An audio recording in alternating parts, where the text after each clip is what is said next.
Hi again then guys, and welcome to a very unexpected but also really cool video, which is not replacing my breakdown for the 1.36 update, so don't worry about that. I will be releasing that later today as well, but this one is an even more pressing matter, and I would argue an even more exciting one, because on GT Planet, and thanks specifically to Silverman GT for the particular screen grab that they used, which I'm using as well, doubtless other people saw it as well though, Polyphony have unintentionally released some names of future cars. And it's always fun when stuff like that happens, be it for a movie or a game, because it gives you a little insight, of course, into the future. Now, whether or not these will all be part of the same update cannot be said 100% for certain, but you could safely assume they probably will be.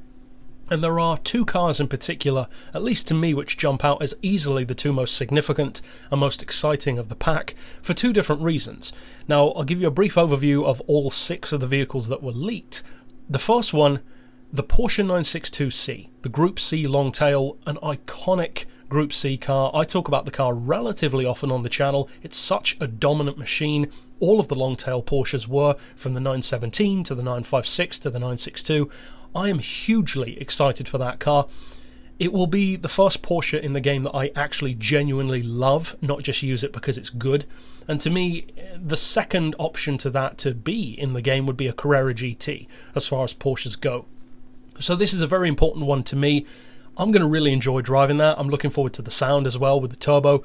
Next up though is hugely important, probably even more important in fact, to the community, and that is the AE86. The Toyota Sprinter Truno is confirmed to be coming back to the game. A lot of people are going to be happy about that. It's, from what I've seen, at least here on the channel, if not other places as well, easily the biggest single community choice pick. Probably closely followed by a Sylvia, which doubtless we will get as well at some point. Next up we have the Gran Turismo Red Bull competition version of the X2014. Now this of course was seen recently in the Nations Cup. It has a lower drag, lower aero setup with a V12 engine and more power. That's going to be interesting. Maybe slightly more of an old school vibe with the V12 engine with less downforce, so that's going to be very cool. Some people were wondering whether or not it would arrive with the 1.36 patch, but of course it hasn't, so potentially the next one. Then we have 2 returning faces in the form of the Renault Gordini from 66, which was already a premium in the previous game. Kind of an interesting little speciality car as far as Gran Turismo goes. And the Audi TT Quattro from 2003, which of course was also already a premium. It's not a car that's necessarily going to blow your mind, but the TT Quattro, it's a reliable car. It's dependable. You know what you're going to get when you buy one. And for what it is, doubtless it's going to be pretty good. I would actually put my money on it being a really good N200 car, in fact. And finally, we have a newcomer, probably a less important one for many people though, the Honda Fit Hybrid, also known as the Honda Jazz, depending on where you live, the 2014 version.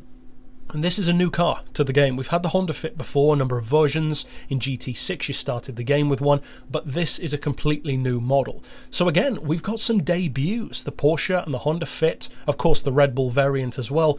So for those people complaining that there aren't enough new cars coming to the game, they're addressing that. They might not be doing all new cars as some people want, but bringing back a collection of brand new and returning faces, to me, is always the best option anyway. So it's a very cool turn, an unintentional release to see these cars, not really announced, but you know what I mean, ahead of time. So hopefully they'll all arrive together and may well be in the next update. So of course stick around here on the channel, check out my full breakdown of the 1.36 patch later on today. And for now, as always, thanks for watching.